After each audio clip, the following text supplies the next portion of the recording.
పెద్దలేమో కూటి కోసం కోటి విద్యలు అంటుంటారు కానీ ఎవరైనా సరే రోజంతా కడుపు నింపుకోవడానికే కష్టపడుతుంటాం అనుకోండి. హలో గాయస్, నేను మీ సడన్లాగా రాజు. అందరూ మంచిగా ఉన్నారని అనుకుంటున్నాను. మారుతినగర్లో ఉన్న దోశ షాప్కి అయితే వచ్చేసాము. లైట్గా ఒక ఆనియన్ దోశ చెప్పుకున్నాము. దోశ అయితే చాలా పెద్దగా ఇచ్చేసాడు. టేస్ట్ అయితే అదిరిపోయింది అనుకోండి. మనకు కాస్ట్ వచ్చి 40 రూపీస్ అయితే అయింది. క్లైమేట్ చల్లగా ఉందని చెప్పి కాసేపు బైక్ మీద తిరుగుతుంటే ఆమ్లెట్ స్మెల్ వచ్చింది అని చెప్పి మారుతినగర్లో ఉన్న మరో చిన్న షాప్కి అయితే వచ్చేసాము. ఆల్రెడీ దోశ తిన్నామని చెప్పి డబుల్ ఆమ్లెట్ చెప్పుకున్నాం కానీ టేస్ట్ అయితే చండాలంగా ఉందిలేండి. ఎప్పుడైతే ఆమ్లెట్ తిన్నామో అప్పటి నుంచి కడుపులో తిప్పుతూనే ఉందనుకోండి.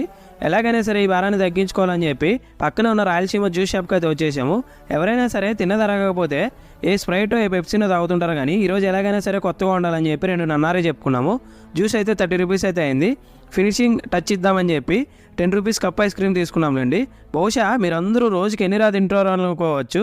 మీరు నన్ను ఇన్స్టాగ్రామ్లో కూడా ఫాలో అవ్వచ్చు. ప్లీజ్ ఫాలో అవ్వండి. మన ఛానల్ ఇంకా ఎవరైనా సబ్స్క్రైబ్ చేసుకోకపోతే సబ్స్క్రైబ్ చేయండి, లైక్ చేయండి, షేర్ చేయండి, కామెంట్ చేయండి. Love you all. Thank you.